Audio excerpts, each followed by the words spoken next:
Rajiv schooling में आप सबका स्वागत है। आज हम सब पढ़ेंगे अवतल दर्पण और अवतल दर्पण द्वारा प्रतिबिंब का बनना, कि अवतल दर्पण किसी भी वस्तु का प्रतिबिंब किस प्रकार बनाता है।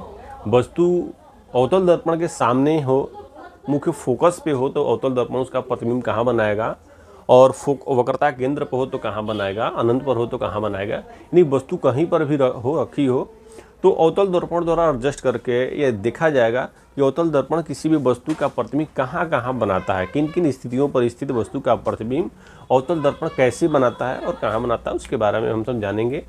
इससे पहले हम बताना चाहूँगा कि यह हमारा राजीव स्कूलिंग जो चैनल है, आप इस पर हर रोज़ नई वीडियो अपलोड होती है फिजिक्स से रिलेटेड, दर्पण फोकस से रिलेटेड। तो आप सब लोग अभी तक यदि चैनल सब्सक्राइब न किए हों तो सब्सक्राइब एक बार कर लें। उसके साथ साथ हम लोग इसके फिगर और डायग्राम के बारे में भी खींचेंगे, जिसके बारे में जानकारी रखेंगे। उसके साथ साथ आते हैं, जब वस्तु अनंत पर हो तब अवतल दर्पण प्रतिबिंब कहाँ बनाएगा। यानी अगर वस्तु अवतल दर्पण पर रखा हो और अनंत पर रखा हो तो वस्तु द्वारा उसका प्रतिबिंब कैसा बनेगा और कहाँ पर वस्तु का प्रतिबिंब हमें प्राप्त होगा। देखिए, अनंत मतलब कि पार, दर्पण से बहुत दूर, दर्पण से बहुत दूर, जिसकी कल्पना नहीं किया जा सकता, तो ऐसा होगा। इसके साथ साथ हम प्रतिबिंब बनने की कंडीशन भी जाने थे कि किसी भी वस्तु का प्रतिबिंब बनने के लिए दो परावर्तित किरणों का आपस में प्रतिच्छेद होना जरूरी है। यदि दो परावर्तित किरण आपस में प्रतिच्छेद न हो तो उस वस्तु का प्रतिबिंब क्या होगा, बनना इम्पॉसिबल हो सकता है, असंभव हो जाता है। तो इस दर्पण द्वारा हम दो प्रतिच्छेद किरणों का देखेंगे। यदि वस्तु हमारा अनंत पर रखा हुआ है तो उनकी से जाने वाली किरणें हैं आपस में कहाँ पर प्रतिच्छेद कर रहा है, जहाँ पर वो किरणें आपस में प्रतिच्छेद करेगा वहीं पर उस वस्तु का प्रतिबिंब बनेगा।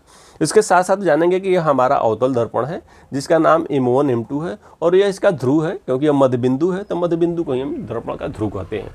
ध्रुव P है। अब अनंत पर वस्तु है, अनंत से प्रकाश किरणें जा रही है, अनंत से प्रकाश किरण क्या हो रही है, जा रही है। तो प्रकाश किरण जाते हुए हम देखते हैं कि अब क्या हो रही है, मुख अक्ष के समांतर है। जब प्रकाश किरण मुख अक्ष के समांतर है होता है तो कहाँ से गुजरता है, मुख्य फोकस होकर गुजरता है, यहाँ से गुजर गई, परावर्तित हो गई। तो एक ही किरण हुई, एक आपतित किरण हुई, एक परावर्तित किरण हुई, प्रतिच्छेद तो कहीं की नहीं। फिर देखते हैं इस साइड से निचले सिरे से देखते हैं कि दर्पण कहाँ जा रही है। यहाँ से भी अगर प्रकाश किरण अगर हम डालते हैं तो डालने के साथ साथ ये भी प्रकाश किरण मुख अक्ष के समांतर है, तो परावर्तन के बाद कहाँ से जाएगा, मुख्य फोकस होगी ही होकर गुजरेगा। ये चौक तो बहुत आवाज़ कर रहा है, यानी यह कहाँ से परावर्तित होगा, ऐसे खींच देते हैं, आवाज़ कम करेगा। ये भी मुख्य फोकस से ही होकर गुजरेगा। यानी जब प्रकाश किरण दर्पण के मुख्य अक्ष के समांतर होता है तो प्रकाश किरण हमेशा मुख्य फोकस से गुजरता है। यानी कह सकते हैं कि दो प्रकाश की किरण है, दो आपतित किरण है, दो परावर्तित किरण है, ये आपस में प्रतिच्छेद कर रहा है। कहाँ पर प्रतिच्छेद कर रहा है, बिंदु एक पर प्रतिच्छेद कर रहा है, यानी मुख्य फोकस पर प्रतिच्छेद कर रहा है। यानी कह सकते हैं कि जब वस्तु अनंत पर होता हो तब अवतल दर्पण उसका प्रतिबिंब कहाँ पर बनाता है, मुख्य फोकस ए पर बनाता है। कहाँ पर बनाता है, मुख्य फोकस पर। और मुख्य फोकस को किसे प्रदर्शित करते हैं, एफ से, यानी तब उसका प्रतिबिंब कहाँ बनाता है, मुख्य फोकस ए पर बनता है। वस्तु अनंत पर है, बहुत बड़ा होगा, प्रतिबिंब का इतना बन रहा है, छोटा बन रहा है। और कैसा बन रहा है, उल्टा बन रहा है, उल्टा बनता है। और कैसा बन रहा है, प्रतिबिंब वास्तविक बन रहा है, क्योंकि किरणें तो कट रही है ना। जब किरणें कटती है तो प्रतिबिंब हमेशा वास्तविक ही बनता है। तो प्रतिबिंब कैसा बनता है, छोटा बनता है और उल्टा बनता है और वास्तविक बनता है। कैसे बनता है, यानी कह सकते हैं जब वस्तु अनंत पर स्थित हो तो अवतल दर्पण उसका प्रतिबिंब फोकस पे बनाता है, छोटा बनाता है, उल्टा बनाता है और वास्तविक बनाता है। क्या बनाता है, यदि कोई भी वस्तु अनंत पर रखी हो तो अवतल दर्पण द्वारा उस वस्तु का प्रतिबिंब उल्टा बनेगा। वस्तु, क्योंकि जब वस्तु अवतल दर्पण के मुख्य फोकस पर हो तो उस वस्तु का प्रतिबिंब अवतल दर्पण कहाँ पर बनाता है और कैसा बनाएगा, उसकी हम कंडीशन की विवेचना करेंगे इसमें। देखिए, वस्तु है हमारा, एक वस्तु है, उसका नाम रखा गया है ए ओ वस्तु है, ए ओ उस वस्तु का नाम है। और यह वस्तु कहाँ रखा गया, मुख्य फोकस ए पर रख दिया गया है। किसके, एक अवतल दर्पण है M1 M2 जिसका नाम है। इस दर्पण का ध्रुव P है और वस्तु कहाँ रखा गया है, दर्पण के मुख्य फोकस पर रखा गया है। जब फोकस पर रखा गया है तो एक प्रकाश किरण गुजरता है, कहाँ पे गुजरता है, एक प्रकाश किरण दर्पण के मुख्य अक्ष के समांतर जाता है और यह परावर्तित होकर मुख्य फोकस से आता है। क्योंकि कंडीशन हम जानते हैं कि जब प्रकाश किरण दर्पण के मुख्य अक्ष के समांतर हो तो वह हमेशा दर्पण के मुख्य फोकस से ही गुजरेगा। और एक प्रकाश किरण हमारा वक्रता केंद्र C से जाता है और जो प्रकाश किरण C से जाता है वह प्रकाश किरण उसी पथ पर वापस की ओर पीछे वापस आता है। यानी कह सकते हैं जब वस्तु मुख्य फोकस A पर हो तो अवतल दर्पण उस वस्तु का प्रतिबिंब कहाँ पर बनाता है, अनंत पर बनाता है। और कैसा बनाएगा, वस्तु से बड़ा बनाएगा। और कैसा बनाएगा, उल्टा बनाता है। और उल्टा प्रतिबिंब वास्तविक भी होता है। आप जानते हैं कि यह वास्तविक प्रतिबिंब उल्टा भी होता है। यानी कह सकते हैं कि जब वस्तु अवतल दर्पण के मुख्य फोकस पर स्थित हो, जब वस्तु अवतल दर्पण के मुख्य फोकस पर स्थित हो तो अवतल दर्पण उस वस्तु का प्रतिबिंब अनंत पर बनाता है, वस्तु से बड़ा बनाता है और उल्टा बनाता है और वास्तविक प्रतिबिंब होता है। और वह प्रतिबिंब कैसा होता है, वास्तविक प्रतिबिंब होता है। कि इस वस्तु क्या रखी है, वस्तु दर्पण के वक्रता केंद्र C पर रखी हो। जब वस्तु दर्पण के वक्रता केंद्र C पर रखी हो, माने यह वक्रता केंद्र है दर्पण का और दर्पण है, वक्रता केंद्र को हमेशा C से प्रदर्शित करते हैं। यहाँ पर हमारा ऑब्जेक्ट रखा हुआ है, यह एक वस्तु है, लिख देते हैं ऑब्जेक्ट सिटी। ऑब्जेक्ट हो गया।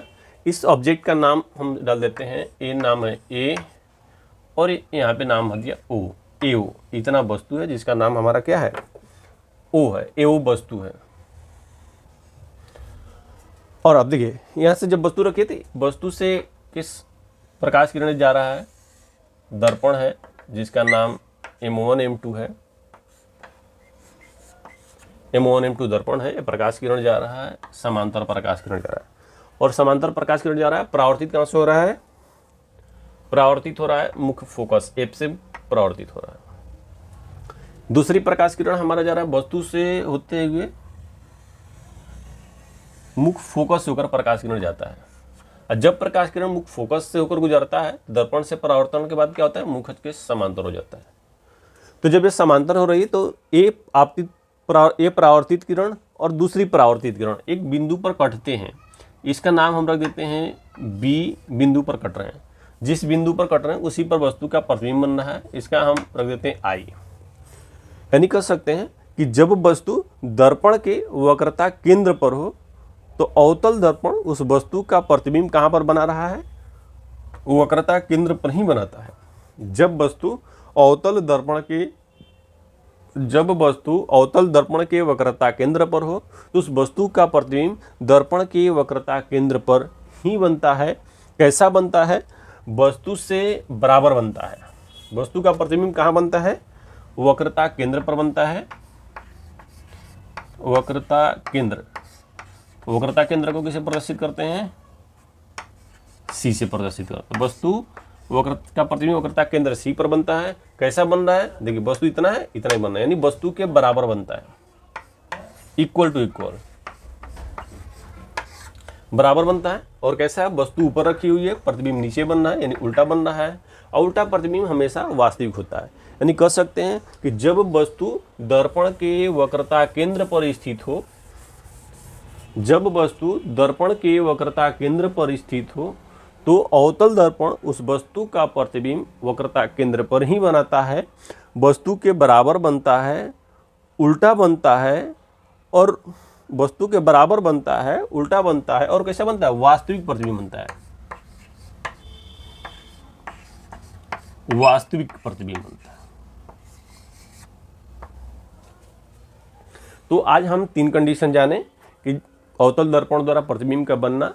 जब वस्तु अनंत पर होता है तो अवतल दर्पण उसका प्रतिबिंब मुख्य फोकस पर बनाता है। जब वस्तु मुख्य फोकस पर होता है तो अवतल दर्पण उसका प्रतिबिंब अनंत पर बनाता है। थर्ड में था कि जब वस्तु वक्रता केंद्र पर हो तो अवतल दर्पण उस वस्तु का प्रतिबिंब वक्रता केंद्र पर ही बनाता है।